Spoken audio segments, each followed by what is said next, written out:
Hello, ladies and gentlemen. It's been a while. We didn't have class for several days now because of these heavy rains, typhoons. That's why I decided to explain our lesson online.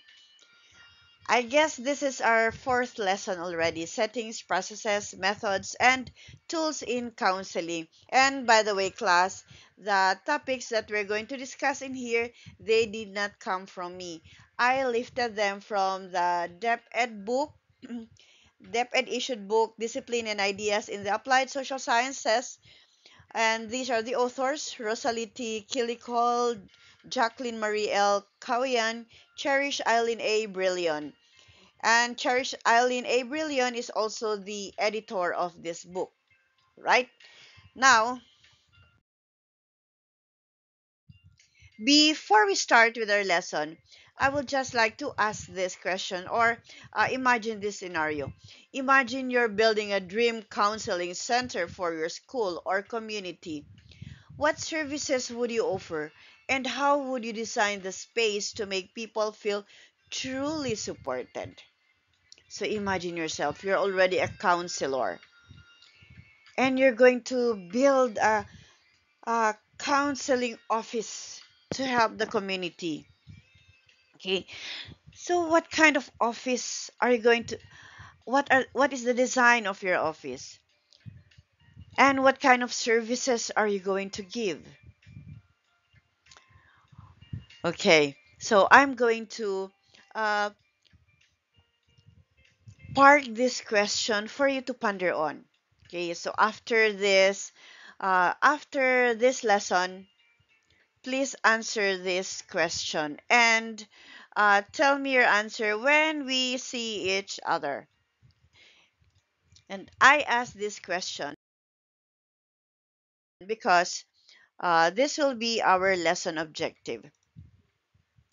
We're going to identify the settings in which counselors are found, to describe the services, types, and tools used by counselors, and illustrate the stages, processes, and methods involved in undertaking counseling. All right,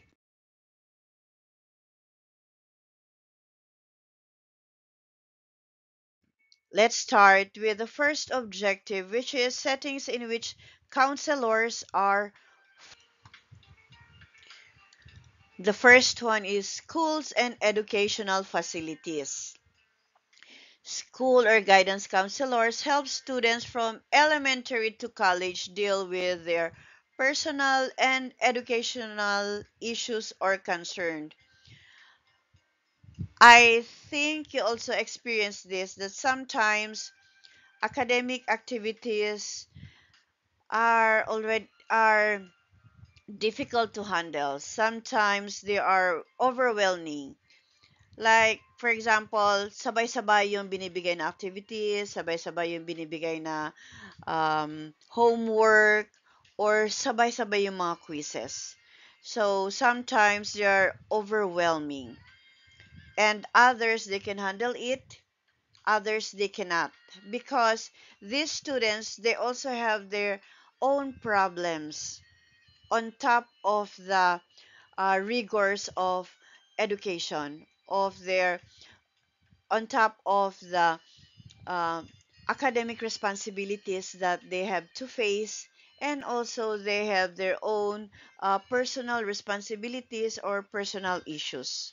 Kaya kung minsan, other students, they cannot handle it. That's why they need professional help.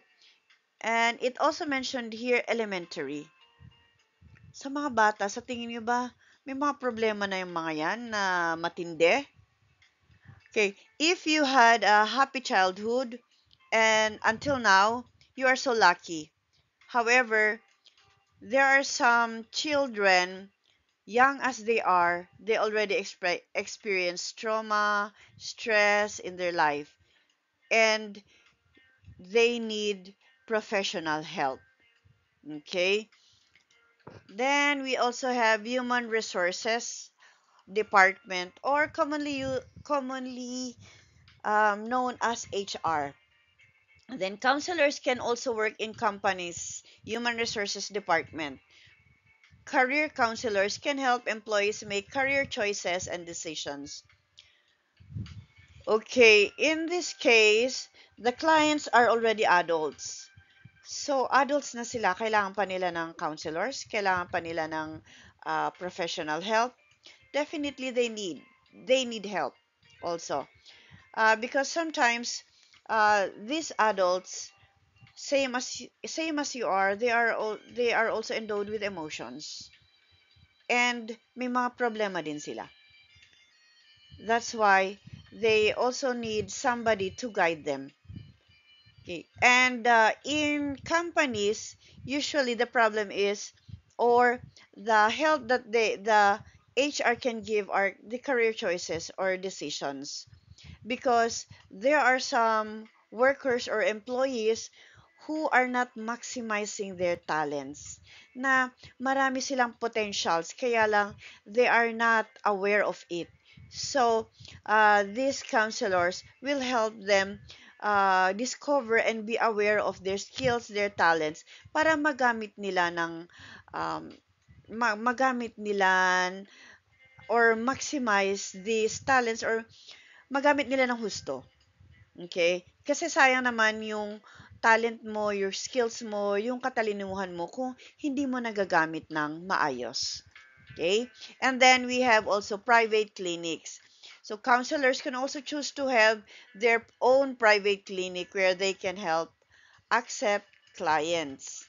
So ito yung you have to pay for them to help you with your emotional problems. And rehabilitation and treatment centers, counselors helps clients suffering from physical and emotional disabilities.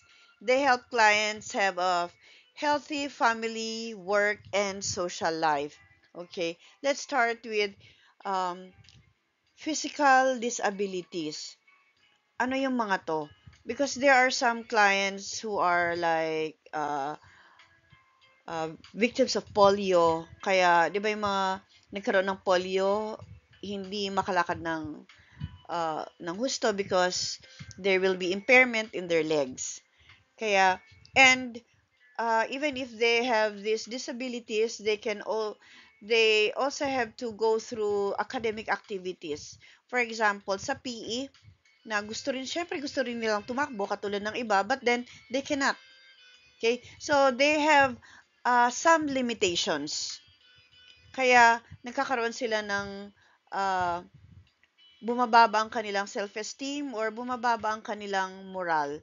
And especially pag other students will even bully them or make jokes about their disabilities na masaklap naman. So, as as as individuals, sana kung may mga ganitong situations, wag na kayong dumagdag sa kanilang dinadala because for them, nahihirapan na sila.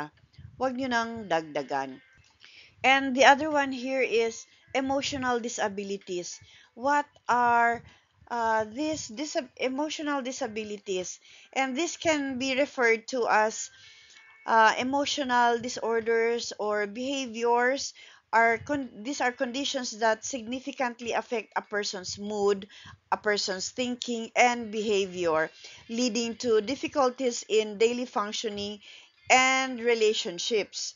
Okay, these are not just temporary feelings of sadness or anger, but persistent patterns that cause marked distress or impairment. Anong ibig sabihin ng persistent patterns?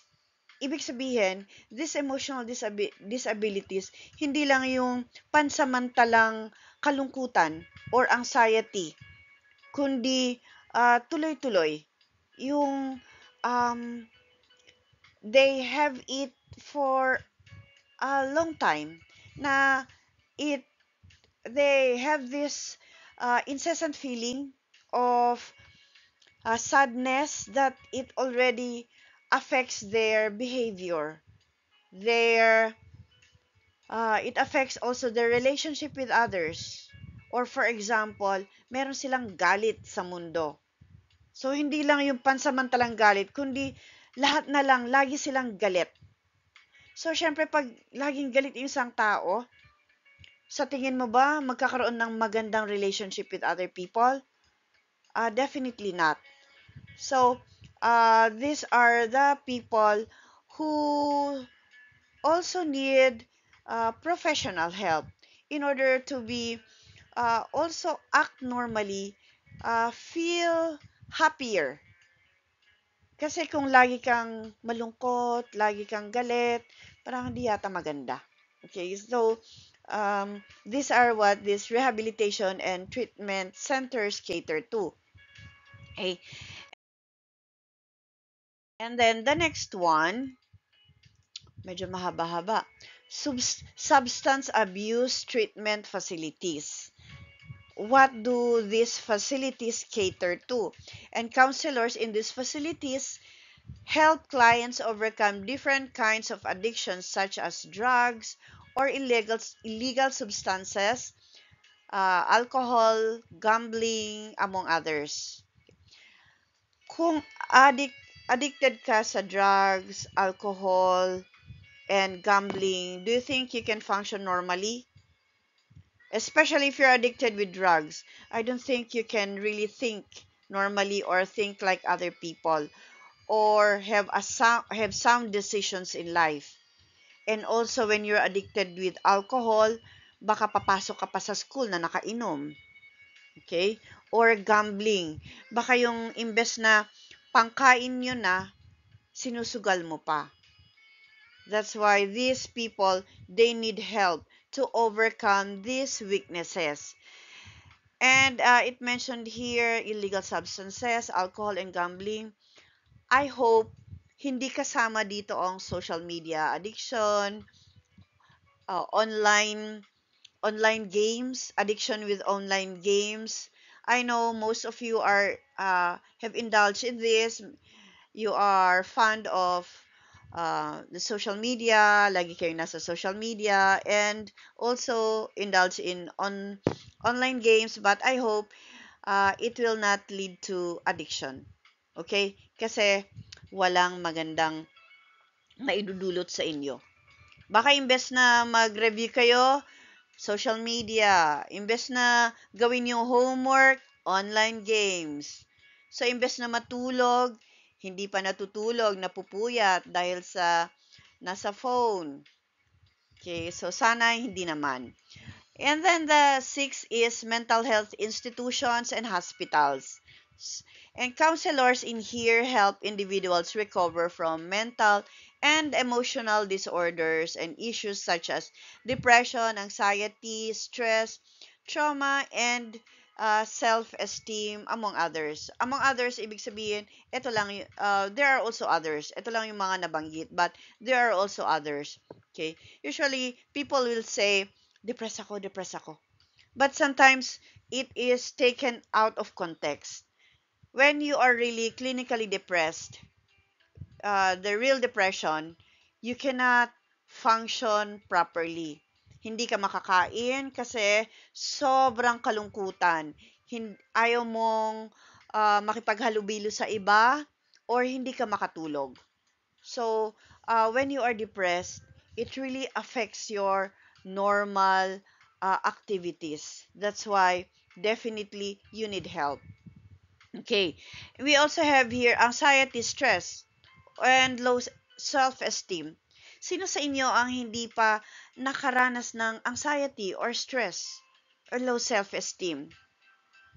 Definitely, I guess all of us somehow experience this. However, when we have incessant anxiety, yung lagi kang kahit na wala namang reason, lagi kang nagwo-worry, and this stress, for some reasons, lagi kang stressed, and it affects already your studies, it affects how you deal with other people, kailangan mo ng tulong. Okay, and as also this trauma. Okay, people who have traumas and then it lingers on, na it affects their life, kailangan talaga ng tulong. And then this one, self-esteem. Kung mababa yung self-esteem mo, tendency is you don't participate with class activities, and you don't do what other people do, it affects your how you deal with things. Kaya these mental institutions, they are here to help these people. And then also the government. Of course, kung merong private institutions, meron din government. Yung government din natin, they also some free, they offer also free services. Sa mga government hospitals, they have this counseling services for free. You just have to ask them. Okay, and let's continue. The other one is the private sector. Okay, mm, I guess we already mentioned this. Counselors in the private sector are found in private clinics and in industries or companies. They provide independent services through private practice and hold appointment-based counseling sessions. So, ito yung binanggit natin, yung mga private clinics and yung mga HR sa private companies. And then community.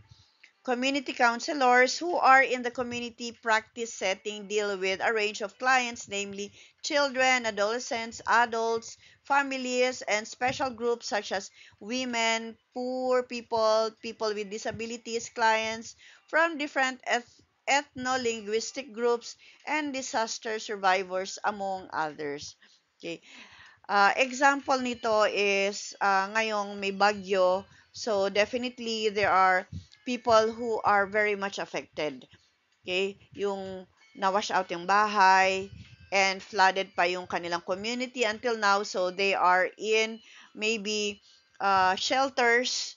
So kailangan nila ng counselors to help them um, cope up with the situations, and they need also counselors to connect them to uh, proper government authorities or people who will help them provide their not only their emotional needs to cope up with what their with the situations that they have, but also to provide their physical needs like food, shelter, and kahit pa paano may nagbibigay din naman ng pera. Kasi usually when we give help to these people, karamihan ang ibibigay is mga damit, pagkain, but ang mga to may mga personal needs din na kailangan din nilang bilhin.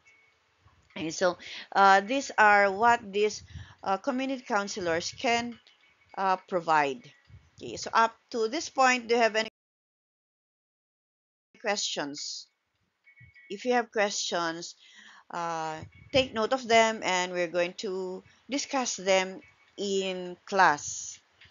Okay, hopefully we see each other next week. Now, let's continue with with our second objective, which is services in counseling. Okay, this is one of the services, addiction counseling. Ito na yung nabanggit natin kanina, yung sa alcohol addiction, drug addiction, and so on and so forth. And sana, as I've mentioned, sana hindi um, social media and online games addiction, it will not be included in here. Kasi walang maidulot na maganda sa buhay niyo. Alright? And also, we have career counseling. So, focuses on helping clients make career decisions. Especially sa inyo na grade 12, you need to choose now your course in college. So, you have to think wisely, choose wisely. Hindi yung, porket yung kaibigan nyo is, yun yung pinili niyang course is, pati rin naman kayo. Plus, isipin nyo, 6 years from now, and magtatrabaho ka, anong klaseng trabaho ang gusto mo? Ano ang gusto mong gawin araw-araw ng buhay mo? Because the course that you're going to choose in college, pag nag-apply ka ng trabaho, more or less, yun ang gagawin mo. Kaya, you have to choose wisely. And this, if you are not sure what to do, these career counselors will help you. Meron tayong guidance counselors sa school. So, might as well take advantage. And also we have child and adolescent counseling. This focuses on helping the child and adults with their developmental needs and concerns. Okay. As children, as we have mentioned, some children they had difficult childhood and have undergone trauma. So kailangan din nila to. And also sa school, may mga bata na they cannot cope up with stresses in school, kaya kailangan din nila ng professional help. Katulad din sa inyo, same with you. Okay? And community counseling, as we have mentioned a while ago, focuses on helping diverse populations with different concerns and needs. Okay. Now, let's move onwards to the fifth service in counseling, which is correctional counseling. Ano naman ito? This focuses on helping clients in various law enforcement settings such as juvenile delinquency centers and those who are behind bars serving their sentences. Okay. Juvenile delinquency, ano ito? These are the children, mga 17 years and below, who went against the law. So, bata pa lang sila, meron na silang ginawa na hindi kanais-nais. That is against the law, that is illegal. Okay, that they need to be in jail kung 18 years old and above sila, pwede silang makulong. Okay, kaya lang kung bata pa, 17 years old and below, um, hindi sila pwedeng ikulong, so they will be under the custody of the DSWD. Okay? And class, bakit yung mga to juvenile, yung mga bata pa, hindi sila idagdag sa mga criminals or idagdag sa kulungan or dalhin sa kulungan? Because class, mga bata pa yung mga to. Maybe they were just misguided. Wala talagang nagturo sa kanila kung ano yung dapat gawin. That's why these counselors, correctional counselors, they will try to help them, to guide them to do what is right. Okay?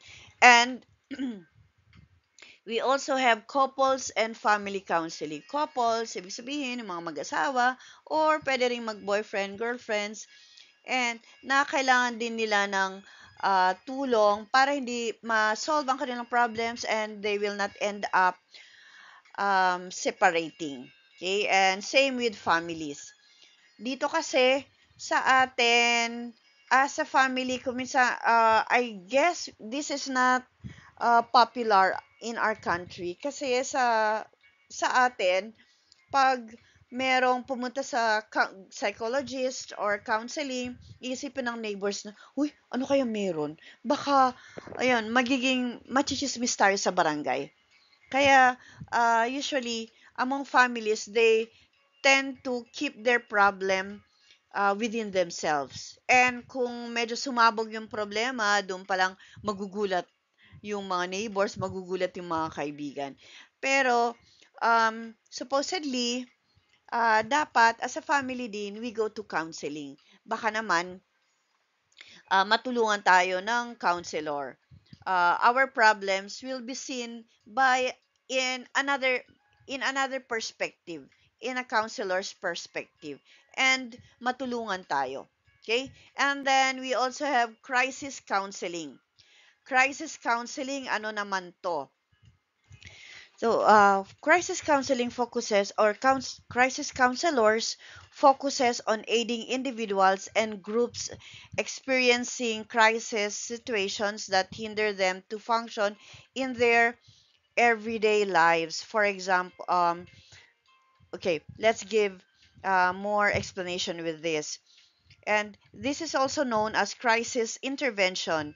Is a short-term, immediate, and focused form of support designed to help individuals cope with overwhelming and stressful situations. that they feel unable to manage on their own. Unlike traditional long-term therapy, crisis counseling has a very specific goal: to stabilize the individual in the immediate aftermath of a crisis, reduce their stress, and help them regain a sense of control and equilibrium. So, for example, yung yung namatayan. So, um, and for other people, they can handle this, but for others, they cannot. So, uh, because, for example, the student has lost a loved one, affected ang kanyang pag-aaral, affected ang kanyang relationships, affected yung pag-iisip niya, or affected, everything is affected in him. So, the counselor can um, help this client to somehow regain yung dati niyang sarili. Okay, to help him cope up with this and then focus again in his studies or her studies, and then have healthy relationships again. Okay? Or for example, yung heartbroken, naghiwalay sila ng boyfriend, so affected ang kaniyang tulog, hindi makakain, especially pag nakikita niya yung ex niya na may kausap na ibang babae, so affected din yung pag-aaral niya. This is also an example of crisis wherein the counselor can intervene or help the client so that the person will regain again his or her confidence, and can move on, and then can concentrate again on his studies and in his life, and can concentrate again on what is good for him or her. All right.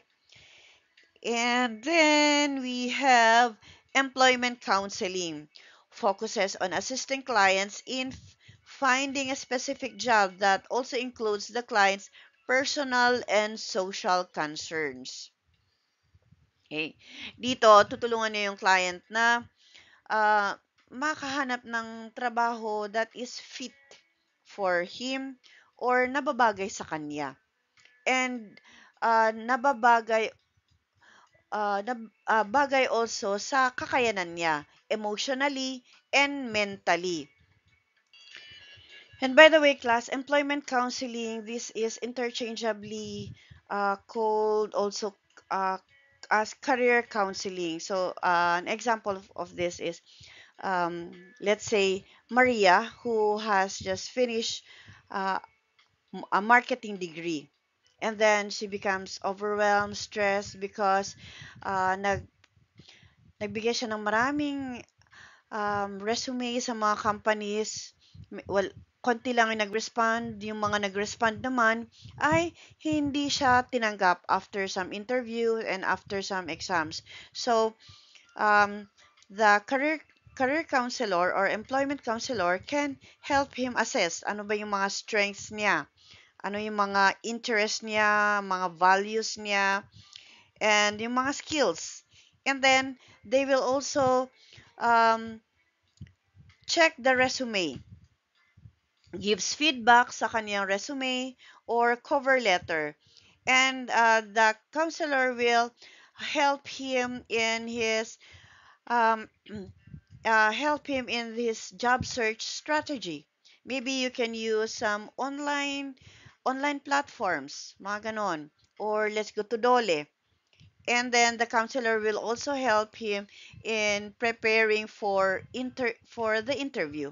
Yung mga ganon ang pwedeng maitulong ng career counselors or employment counselors. Okay? And then we have gerontology counseling. Focuses on helping the older clients address their various concerns. Okay. So, these people, they are usually the elderly, hindi na yung mga younger ones. Bakit kailangan pa ng counseling ng mga matatanda? Kasi these individuals, they have a lot of concerns too. Kasi imagine, before, malakas sila, they can do anything they want. Kaya lang, as they grow older, matanda na sila, syempre, hindi na sila ganong kalakas katulad dati. So, even if gusto nilang magpakitang gilas, kaya lang hindi na pwede kasi mahina na sila. And then, aside from that, meron din silang mga sakit. Yung iba, may mga diabetes, may mga, ano pa, high blood, and so on and so forth. Kaya hindi na nila pwedeng gawin yung mga dati nilang ginagawa. So, this can stress this elderly as well. And kung dati, um, sila yung in command, lalo na kung ikaw yung manager, ikaw yung boss sa company, and then ngayon, wala ka nang minamanage. Hindi na ikaw yung boss. Kung minsan ikaw pa yung utusan ng mga anak mo, ng apo mo, or other people, hindi na ikaw yung nag-uutos. And kung dati masyado kang busy dahil nga lagi kang nagtatrabaho ngayon, na retired ka na, matanda ka na, wala ka nang ginagawa. So, this can take a toll on this elderly. Kaya kailangan din nila ng professional help. Kaya be kind to your grandparents, okay, ladies and gentlemen? And also we have group counseling. So focuses on helping clients with similar concerns, needs, and problems through group approach. Okay, paano naman to? Have you seen in movies na may mga group counseling and these people talk about their problems. Nakakatulong ba? Nakakatulong ba ito? Definitely nakakatulong din kasi in this group, yung halos pare-pareho yung kanilang problem. For example, alcohol addiction or drug addiction, or it could be bereavement, yung naghiwalay or namatayan, or it could be anger issues.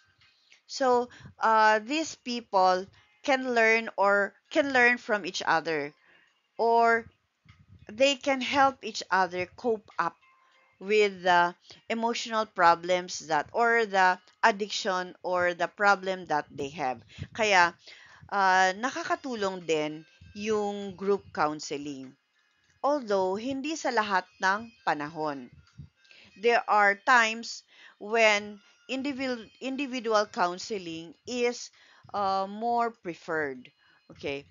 Now, let's continue with the next, which is mental health counseling. This focuses on assisting clients with emotional and psychological concerns to promote mental health. Mental health counselors often work with a team composed of psychologists, psychiatrists, social workers, doctors, and other health professionals. I guess we also already discussed this before. Sabi nga, mental health matters. Okay. Now, any questions up to this point? And we also have this pastoral counseling. I think we also discussed this before, but still, let's just mention it. What makes this area unique is that members of the clergy are the counselors when church or ministry seek help. Spiritual or religious principles are the basis of pastoral counseling. So, dito sa pastoral counseling, usually yung mga nagbibigay ng counseling is yung mga pare, yung mga madre, or yung mga pastor. And usually, ang kanilang clients is yung mga member ng church. Okay? And hindi yung, ang kanilang intervention, it's not more on the counseling process or interventions that counselors give, but their intervention process is based on the Bible, on the spiritual teachings. Okay, and next is multicultural counseling. Multicultural meaning galing sa iba-ibang kultura. Okay. For example, kung meron kayong classmates na galing sa ibang lugar na hindi nila alam kung ano yung kultura dito sa San Fernando, sa Pampanga. And then, syempre, kung bago pa sila, hindi nila alam yung wala pa silang mga kaibigan or wala pang masyadong kakilala. So, sometimes, nahihirapan sila to cope up. And especially kung yung student is or the individual is so shy. And biglang papasok siya dito, most students will speak in Kapampangan, hindi pa niya maintindihan. Kaya isipin mo, lahat nagsasalita, tapos biglang tatawa, hindi mo maintindihan, ano yung pakiramdam mo? Okay? So, these counselors would try to help them cope up with this kind of stress. Okay? And then, ayan, lumipad na. Okay, medyo mahaba to. Number 14 is rehabilitation counseling. I guess we already mentioned this. Focuses on helping clients suffering from physical or emotional disabilities, which may affect their family, social, or work life. I guess we already mentioned this. Yung mga may physical or emotional disabilities, um, the counselor will help them cope up with their struggles. And then school counseling. Okay, we also discussed this before, but let's just mention this. This focuses on helping clients with personal, social, academic, and career concerns. They also collaborate with teachers, administrators, and other school personnel. Kaya ganun yung ginagawa ng ating counselors, collaborate sa mga teachers, especially sa inyong mga advisors, especially kung may mga concerns sa mga students. And the counselors also organize career orientations, and they also have like projects like the helping hands, yung mga ganon, to help students cope up aside from the counseling services that they provide. Okay, ayan na, lumipad yung ibon. Okay, we're done with the counseling services, and we also have this. This is also one of the second objectives, types of counseling. Yung una is individual counseling. Ito yung napaka-common, or people prefer this one, especially yung mga very shy, or mostly people prefer this. Kasi kung one-on-one, ikaw lang at saka yung counselor. Hindi ka mahihiya na may makarinig sa sinabi mo or may makaalam sa sinabi mo. However, there are also some instances na kailangan din ng group counseling. Katulad nga ng in-explain natin kanina na yung mga individuals or people with similar problems like addictions, anger issues, yung namatayan or naghiwalay, mga ganon. And then also couple counseling. With the word itself, couple, pwede yung mga mag-asawa or yung boyfriend, girlfriends na nahihirapan sa relationship. So, instead of separating, pag-usapan na maghiwalay, baka naman may second chance pa or baka may pag-asa pa na ayos ang kanilang relationship. Kailangan ng counseling and also family counseling. Okay? Ah, as Filipinos, kung minsan ayaw nating malaman ng iba ang ating problem. Kaya, as much as possible, we keep things to ourselves. Kasi nga naman, maraming marites.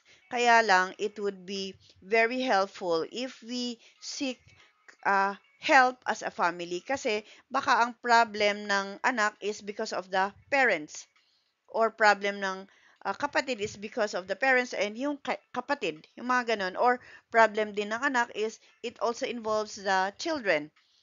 Or the solution to the problem is it involves the whole family. Kaya this family counseling is also very important. Now, we're done with that, and let's move on with the categories of the nature of concerns.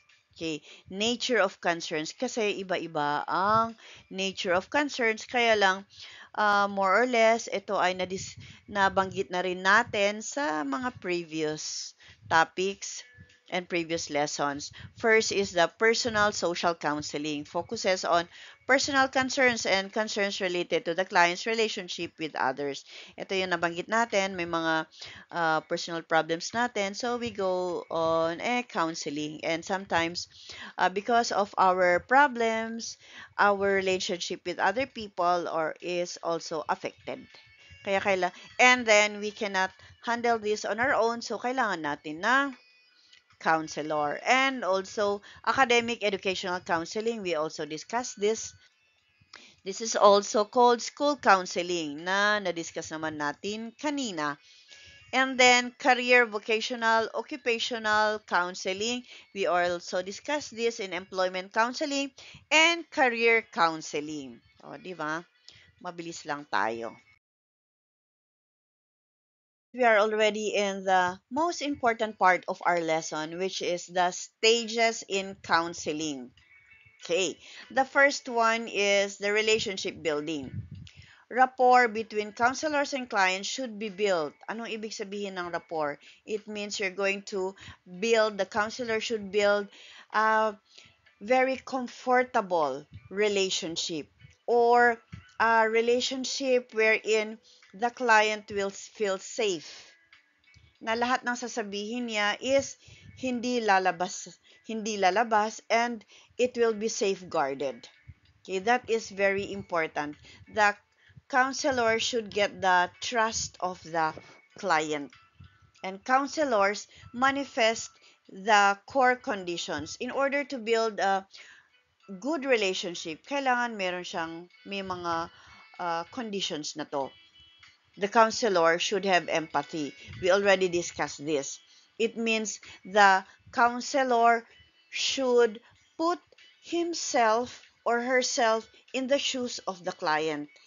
Pero the counselor, even if he or she will put himself in the shoes of the counselor will maintain his own identity. Okay? So, for example, like the counselor would say, paano kung ako ang nakaranas ng ganon? Paano kung ako ang may pakiramdam na ganon? Ano yung gagawin ko?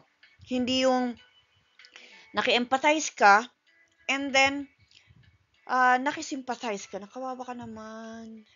And pati ikaw, you are so carried away na nakalimutan mo na kailangan mo mag-isip ng intervention, ng tulong para sa client. You have to maintain still, you empathize, you feel what the client is feeling, but then you still maintain your identity as a counselor. Okay, and then we have unconditional positive regard. So this refers to counselors communicating to clients that they are of value and worth as individuals.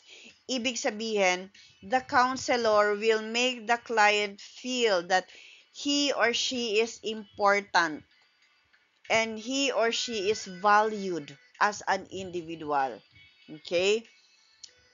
And he or she is also loved. And then congruence. Counselors behaving in a manner consistent with how they think and feel. Okay, in this first stage, you have to build a good relationship with the client. So, if you want to build a good relationship with the client, dapat pati facial expression mo, behavior mo, body language, you suggest that you are somebody na pwede mapagkatiwalaan. So, for example, uh, you want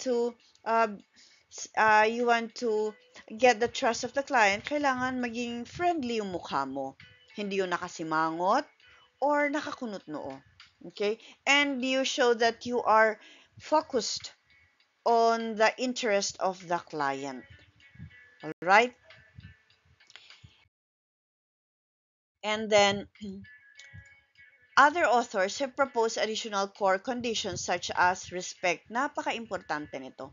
You have to respect the clients for who or whatever he is. And immediacy. Immediacy, like immediate. Okay. Pag sinabi mong immediacy, parang may sense of urgency. But let's see what does it mean.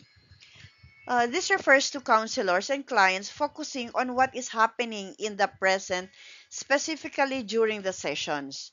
So, ito yung, you have to focus kung ano ba yung dapat tutukan sa oras na to, sa session na to, what is our goal. Okay? Ano ba yung dapat nating ma-achieve during the session. Okay? And then confrontation. This refers to counselors pointing out the discrepancies between the clients, what the clients are saying and doing, between statement and nonverbal behavior, and between how they see themselves and how the counselor sees them.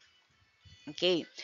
So, example of this, confrontation, ibig sabihin ba i-confront mo na makipag-discuss ka sa client? No. uh, in confrontation, it means that sometimes the client is saying the opposite of what is seen in his body language. For example, sabihin ng client na, okay naman talaga ako, wala namang problema, because they are still in denial. Pinapunta lang ako dito ng teacher ko, ewan ko ba sa kanya kung bakit niya ako pinapunta. Pero makikita mo sa kanyang facial expression or sa body language na she has problems. So, uh, it's part of the skill of the counselor na ipakita sa client na, you know what, you are saying you're okay, but basing from your facial expression or from your behavior, mga ganon. Okay? Or the client may be saying na um, masaya siya, pero makita mo sa mukha niya na malungkot. So, pwedeng sabihin ng counselor na, alam mo, you're saying that you're happy, but um, in, I can see it in your eyes that it says a lot, malungkot, etc., etc. Okay? So, this is the kind of confrontation that counselors will do. Hindi yung makipag-discuss ka sa client. Okay. And the next in this is also concreteness. Paano naman? What does it mean when say concreteness? So this refers to counselors helping clients to be clear and specific in communicating their concerns. Okay. Kasi kailangan maging, ano ba talaga? Kailangan maging klaro kung ano yung problema. Because some client, medyo paligoy-ligoy sila. So, it's part of the skill also of the counselor na um, help the client identify kung ano yung problem or help the client open up. Sabihin niya kung ano talaga ang problema because there are also clients na nahihiyang sabihin or hindi sila sanay na mag-open up sa hindi nila ka-close or to somebody else.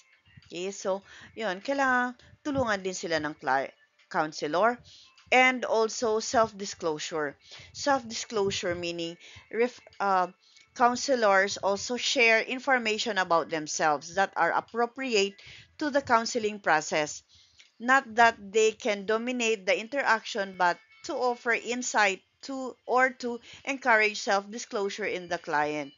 Kung minsan, kailangan din magkwento ang counselor na para maipakita niya na nakarelate siya sa condition ng client. For example, sasabihin niya na, alam mo, ganun din ako dati, masyado akong mahiyain, and dati rin binuli ako sa school na dahil bobo ko daw, and pinagtatawanan nila ako lagi, yung mga ganon.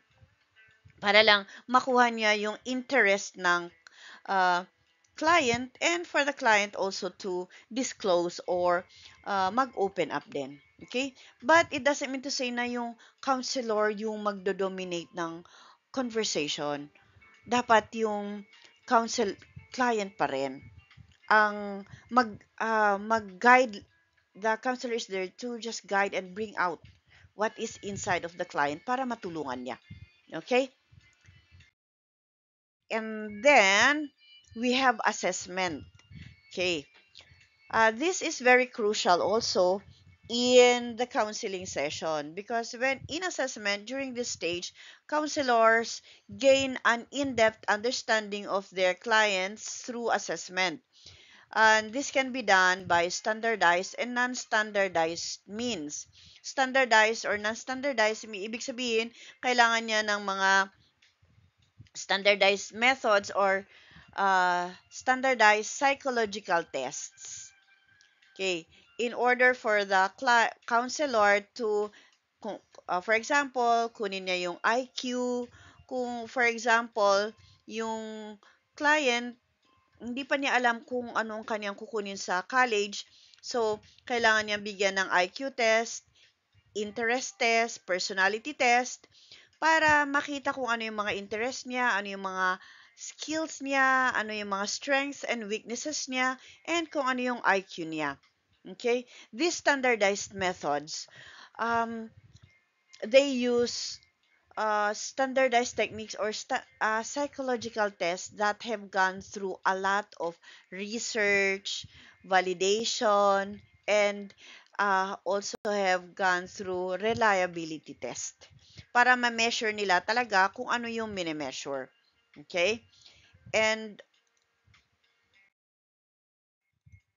uh, okay, this is an example of standardized assessment, the SHOT self-reported emotional intelligence test. Okay, so mini-measure niya ang EQ ng isang individual, and this is created by Dr. Nicola Shuttle and her colleagues. Okay, and another example of a standardized psychological test is the Big Five inventory.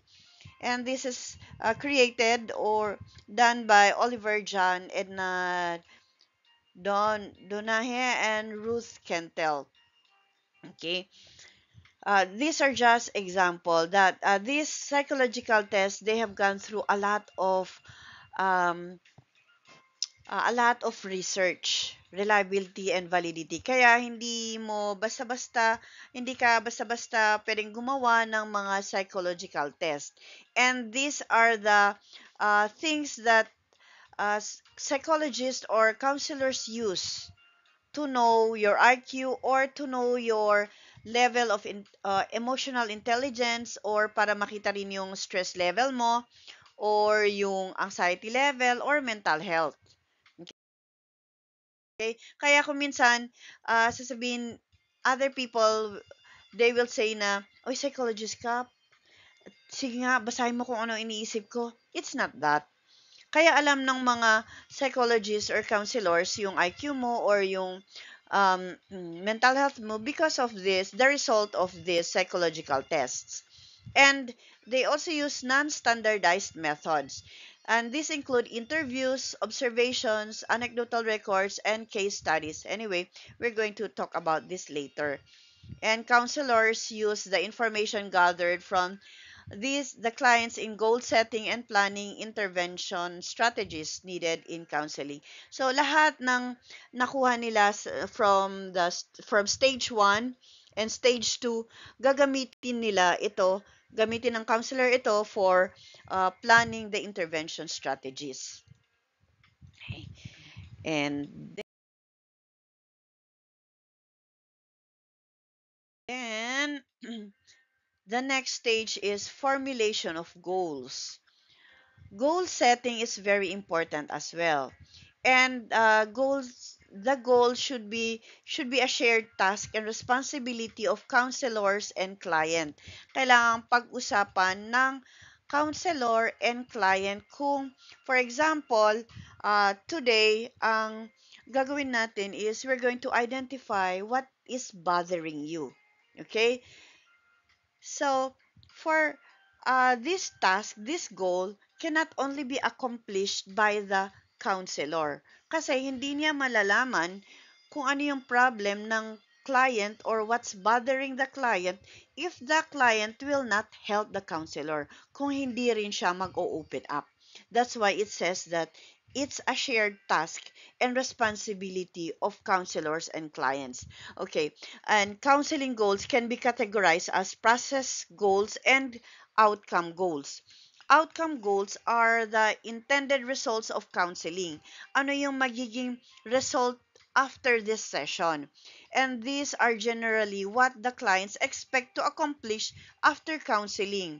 So, ibig sabihin, ito yung mga dapat ma-accomplish ng client. So, for example, today, we have to determine or point out what is the problem. So, ito yung ma-accomplish ng client na malaman niya kung ano ba talaga ang problema. Okay? Because sometimes, kahit na yung client, alam niya may problema siya, kaya lang, kung minsan naguguluhan siya. Ano, ano ba talaga yung problem? So, the counselor will help the client identify kung ano yung isosolve niya. Ano yung gagawan ng solution.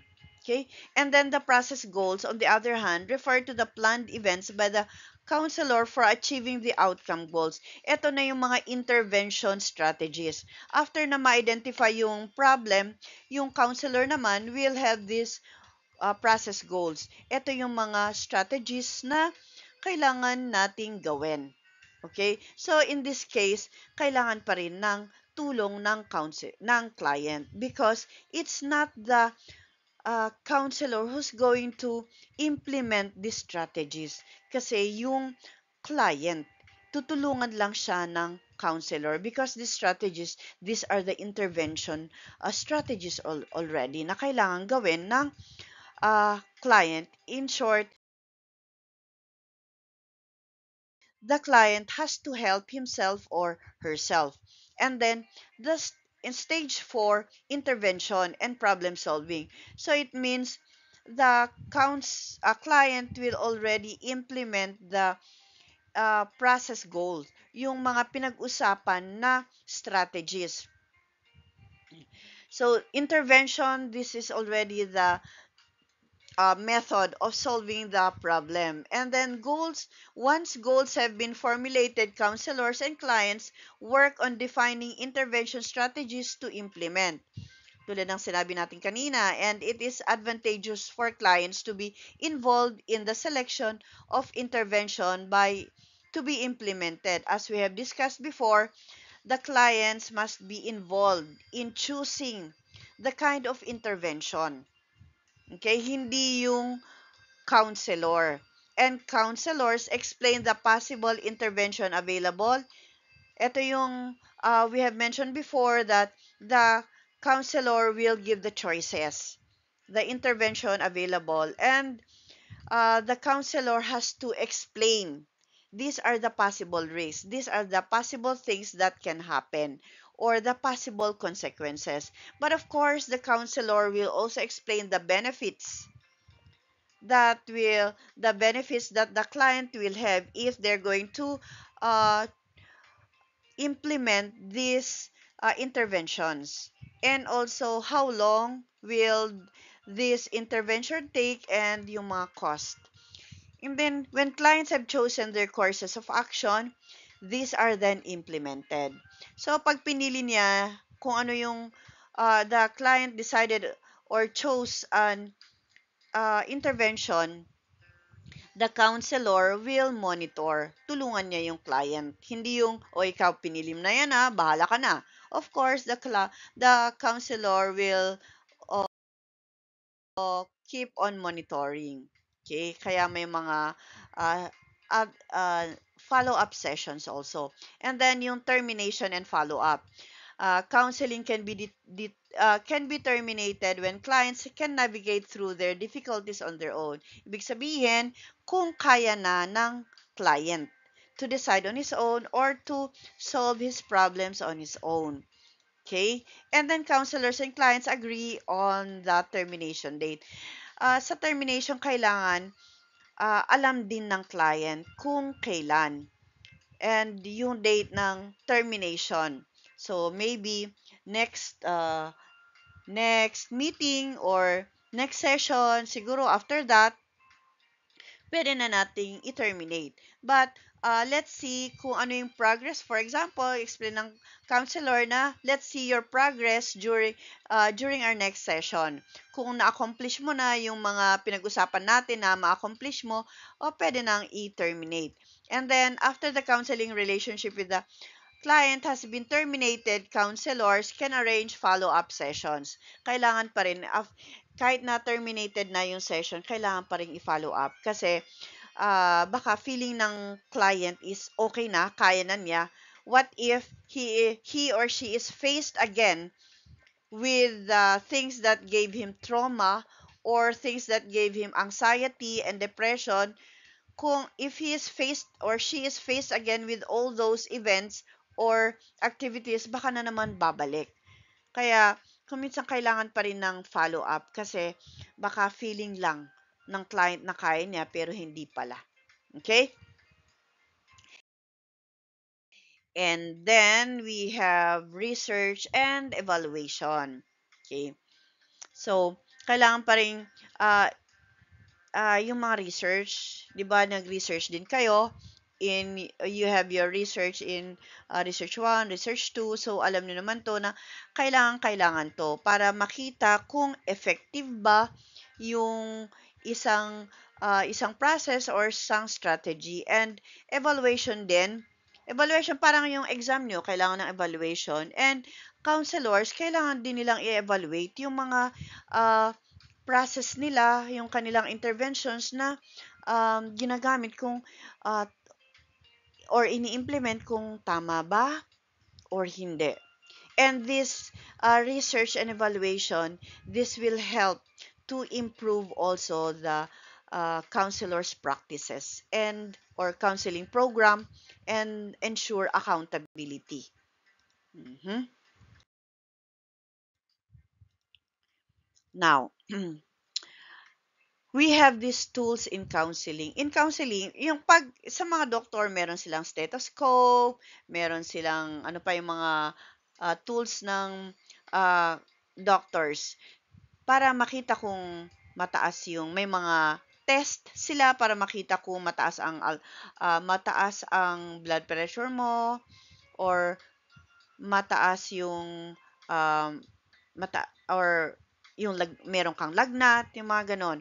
Pero sa counselors din, meron din silang mga tools na kailangan. Yung una is interview. Ito yung stage 1.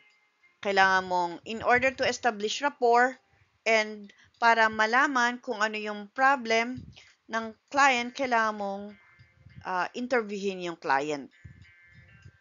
And then, observation, of course, para makita mo kung may congruency. Or if you need to confront the client. Kung i-observe mo yung facial expression, kung may eye contact, or body language. Okay? And then, also, anecdotal record. Okay? These are the verbal snapshots or these are the notes that you take from what you have observed or kung ano yung sinabi ng client, mag-take note ka. Yung mga experiences, the events, or moments that have affected or have caused the problem of the client. Okay? And also, we have the checklist. Ang checklist, 'di ba sa atin kung magta-travel tayo, may mga checklist tayo na yung for example, kailangan mo ng yung damit, ilang klaseng damit, and then merong pantulog, ilan yung panlabas, toiletries, cellphone, chargers, etc. etc. So, pag nagpapak ka, okay, pants, check, toiletries, check, other clothes, check, etc. etc. check. Okay. So, ganun din sa counselors. Meron din silang mga checklist. So, for example, yung goal natin ngayon, yung kailangan malaman mo yung interest ng clients, kailangan mo malaman yung problem ng client, kailangan mo malaman yung needs ng client. So, for today, yung goal is to know the uh, to know the problems of the client, okay, check. And na-reach ba yung goal, check. Or check, etc., etc. Ganon din sa, and this is very important para alam ng counselor kung ano na yung mga na-achieve at ano pa yung dapat gawin. Okay? And then diary and journal. I guess alam nyo naman kung ano ang diary. Yung kung, di ba parang mga slam book nung mga elementary, yung first crush, yung favorite colors, yung mga ganon. And sa diary din, journals, uh, counselors can also suggest this because they are uh, very helpful in expressing emotions, especially for clients na they are not really open about their thoughts, about their emotions. So, doon nila i-express sa kanilang diary lahat ng kanilang galit, ng kanilang depression, kalungkutan, etc., etc. Pwede pa silang magmura doon or whatever. Okay? And psychological test. So, yung mga psychological test, katulad ng pinakita ko kanina, these are examples of psychological tests. The standardized psychological test to know your level of anxiety, your level of stress, or your level of mental health. And this psychological test can even show your interest, or show your IQ, or your EQ. Okay? And then questionnaires. Counselors can provide their clients a list of questions that client would answer. And by answering these questions, clients provide information about their conditions. Kasi kung minsan, may mga client na mas gusto nilang isulat kaysa sabihin. So, pwede rin ito. And moving on, may mga virtual counseling din. Uh, yung ating mga gadgets, they can also be tools because sometimes yung counselor is far from us. Hindi siya available sa ating lugar. So, pwede tayong mag-online consultation. And sometimes, kahit na available yun naman yung counselor sa lugar natin, there are some clients na mas i-prefer nila yung virtual counseling. Kasi ayaw nilang ipakita yung mukha nila or they are really very shy or ayaw nilang may makakita sa kanila na pumunta sa counseling office. Kaya mas gustuhin nila yung virtual counseling. Okay. All right, we're done with lesson 4. It's quite long. But some of the topics we have already discussed, so it will serve as a review also for you. And ngayon lang ulit ako mag-post sa aking YouTube channel. So please like and subscribe. So again, class, thank you for listening and please stay safe. Don't go out when it's not necessary. It's better to be safe than be sorry. So bye, class.